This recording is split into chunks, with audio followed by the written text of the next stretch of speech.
Good evening. I want to welcome you back once again to Tim's Starter and Alternator Shop.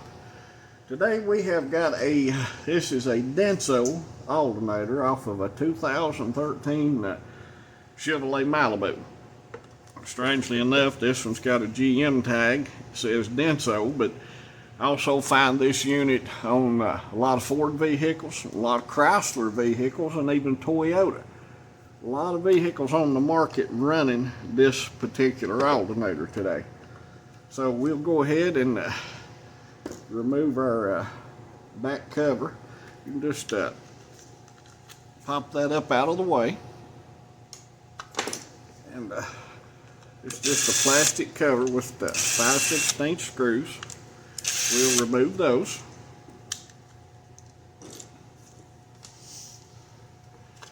And 99% of the time when these units come in the shop, this diode plate is blown. We've got 12 diodes. There's 6 positive and 6 negative. So chances are one of those are blown. We'll get the rectifier taken out, and we'll move over to our diode tester and check it. Maybe I can show you which one is actually blown.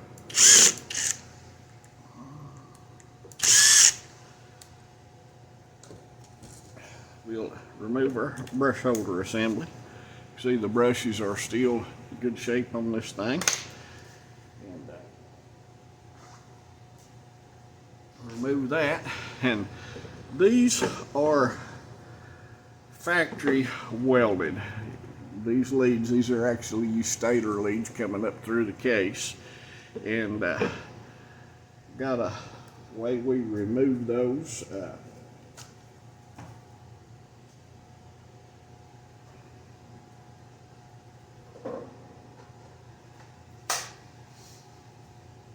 I apologize for the noise, but what you want to do,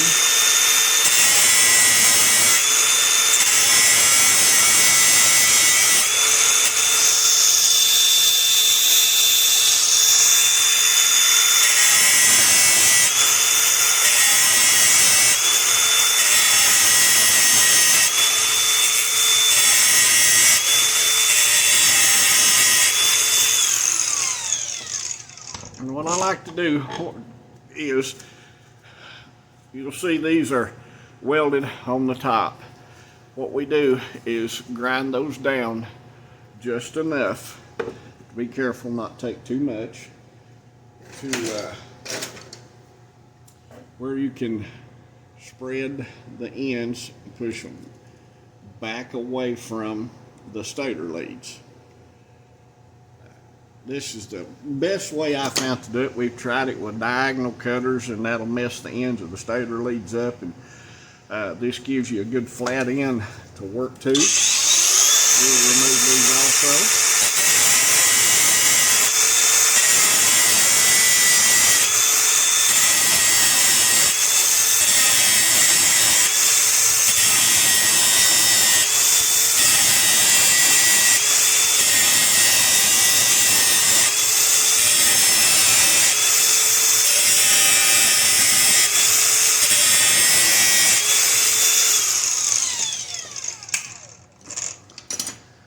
Should be enough on that one, just enough to pop your stator leads loose. Like I said, you got to be careful not to take too much. You can run a good reusable stator.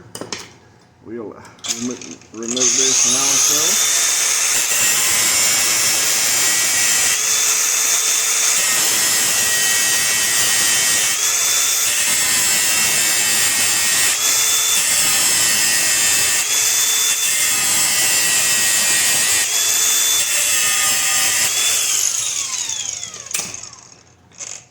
And once you get those ground loose, just push the old rectifier back out of the way, and then we will lay this up out of the way.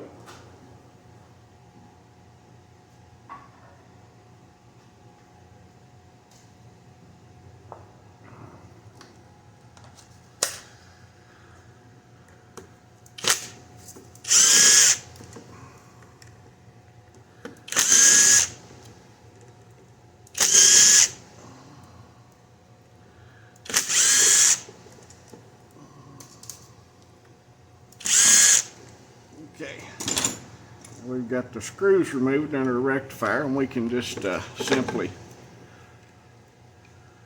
walk it right up off of our stator leads, and you have your old rectifier bridge. We will also, I like to remove our rear section of the unit. We want to replace the bearings in it.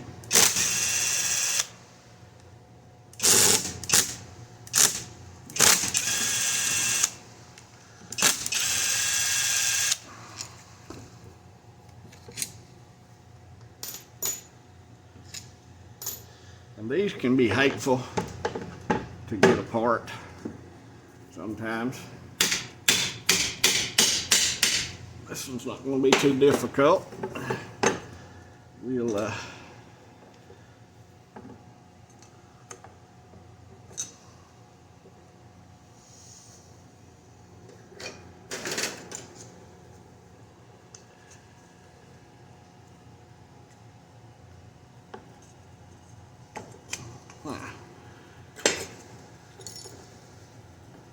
and that gives us access to our rear bearing. There's no easy way. I've bought several pullers, and there's no easy way to remove this bearing, but if it's not been heated and got real hot, you can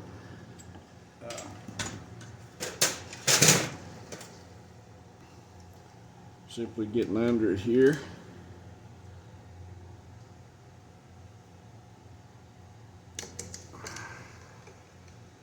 Well, I thought we could. It'll be still.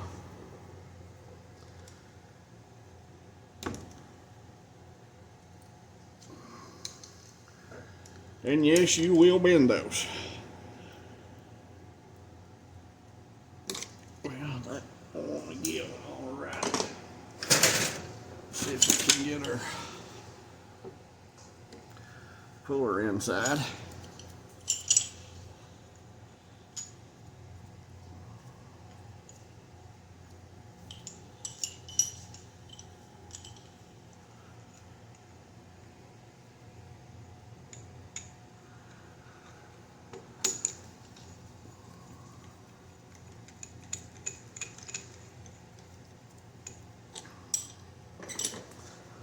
Go ahead and remove our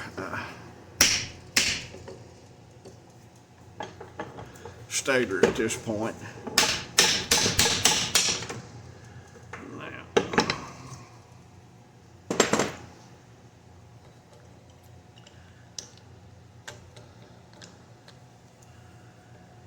Now, that's not going to work.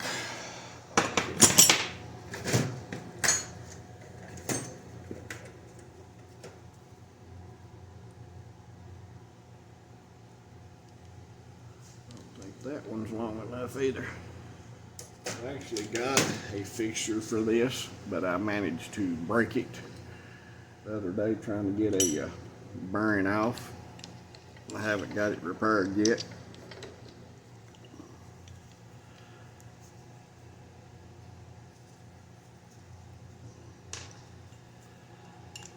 And that's not going to go in there.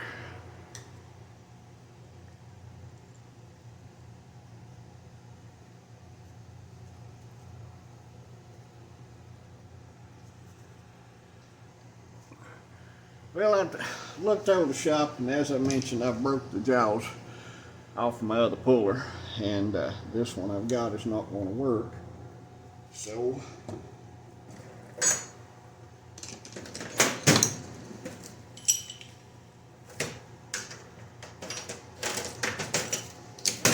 actually down to plan Z, I guess. This should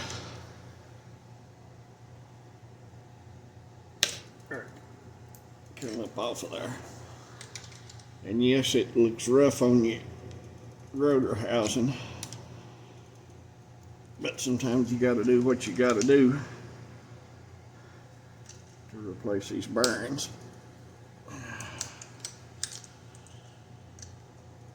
Now, okay, there's our bearing, and then we'll try to straighten our mess back up the best we can. I don't think they intended for me to take that off.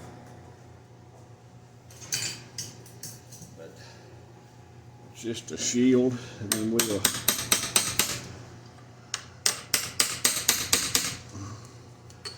straighten it back up the best we can. It will not hurt the unit in any fashion, other than it looks bad. Other than it looks bad. But we'll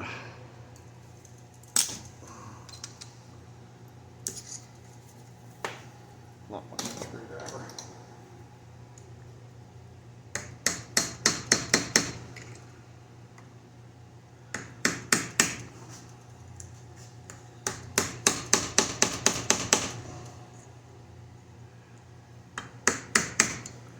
Now, like I said, it doesn't hurt the unit. Just when you take it apart and see where it's been bent and beat on, you really makes you feel bad about what you're doing. Sometimes I try to do a little better work than that. Let me step over here and get us a bearing. Okay, we're over here at our voltage tester, diode tester rather. On any diode plate, this will be your positive side. This is where your output leads at. This is your ground side. As I mentioned, there's 12 diodes in this diode plate. There's 6 negative and 6 positive. Well, what this unit does is actually applies current through those diodes. If you'll notice, got only the positive light going out here. Okay, same thing on this one. This one's the same way. Now, if you'll notice, this particular diode, watch the lights right here. This is a good diode. This one is blown. So that diode's bad. There's one that's bad in this plate. This one's bad. Same thing also. So out of this plate, this entire side, all 3 of these diodes are blown closed. Now, if we come over and check the negative side, we'll check good on the negative side.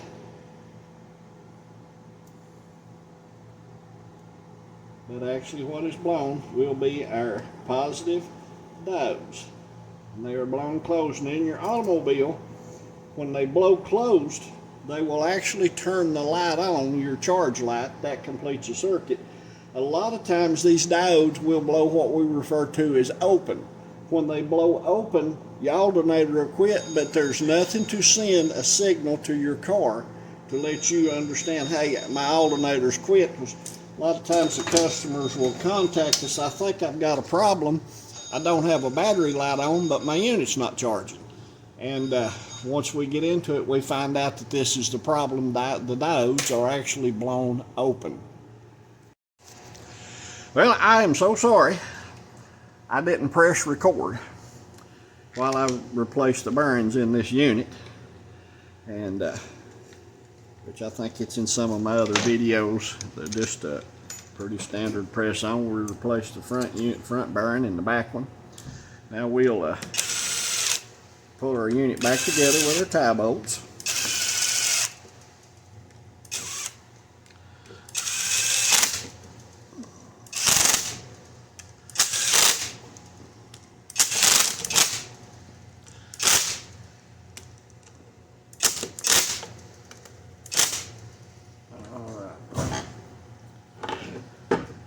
Now, it feels good. I always like to take me a impact or a ratchet and check my bolts. I can't tell how tight I'm getting them with that impact gun, so I like to go back and check those by hand. That way I know for a fact they're tight enough. Now we've got our rectifier bridge. We'll test this other one, and I'll show you how we do that. But rectifier bridge just sits on to this effect right here, just like that. And if you'll notice, we left our stator leads long enough, and when we push our rectifier down on there, it gives us just enough room left to where we can solder our leads back. I hope you can see that stuck in there. Then we'll lost my bit.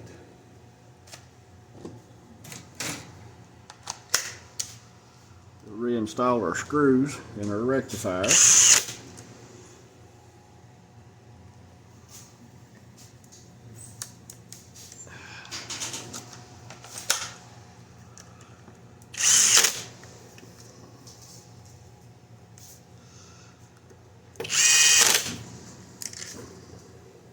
Then we'll put our regulator in just a moment. Now what we always like to do, you can see the stator lead's just barely stuck up. I like to just crimp those a little bit right on the bottom.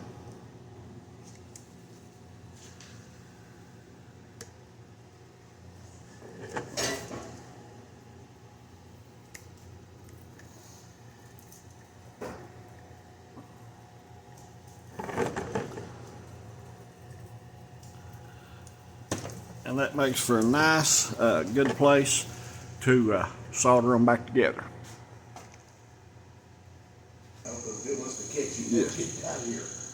We'll install our regulator. It lays in, and actually one side of your brush holder goes here, the other side bolts to this. We'll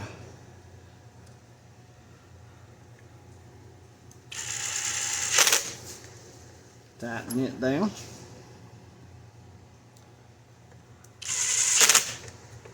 Okay, now I'll step over here and we'll get us a new brush holder. I didn't mention it earlier, but the part number on this rectifier, like I said, if you want to try this at home, you can find a lot of this stuff on Amazon or wherever.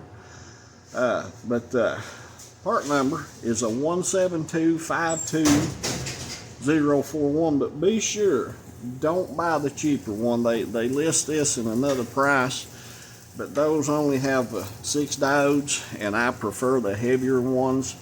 They just work so much better. Yes. Okay, and our brush holder, 150-52005. You need to pin your brushes so you can slide them on, and I hope you can see this. I take my fingers, just work them inside with a paper clip and cage them that way. And then when you pull the brush back out, pull the pin out, you can see the brushes come back out and get against your commutator bar.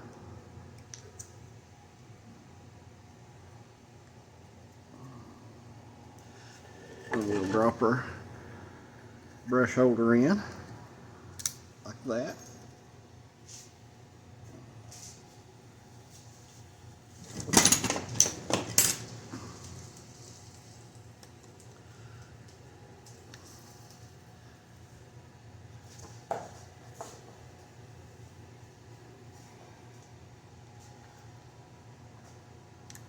And we'll tighten our screws down. Then we want to our lead for our regulator, I like to crimp it over.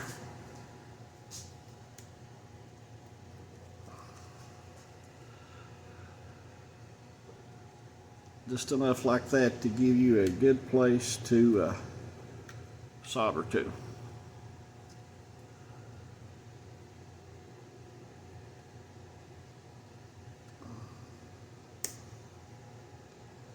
Like that. Now we are ready to take our unit over to the test stand.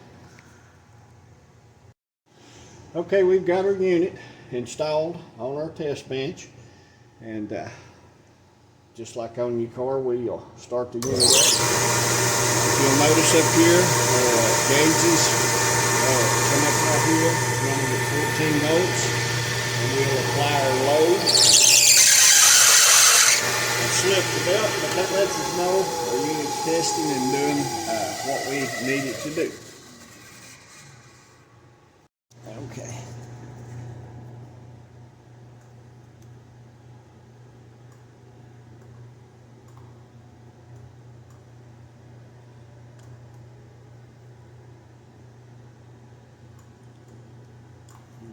one.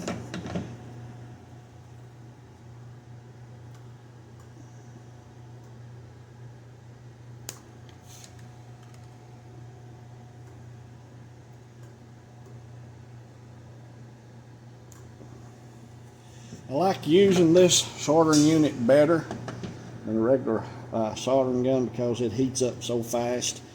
If you delay using a regular solder gun, you can melt your insulators before it gets hot enough to melt the solder. And then we always want to go back right here and put just a little spot on our where we tied our regulator in, like that. And we have the unit soldered up. We'll take it over here to the test bench now and reinstall our rear case and ship it on out for the customer. Hope you enjoyed the video. If you have any questions or comments, please ask. We're just trying to do this to just point people in the right direction for the do-it-yourselfers. Have a good day, and if you get a chance, please like and subscribe, and that way we know that at least we got some folks watching and enjoying the videos. Thank you and have a good day.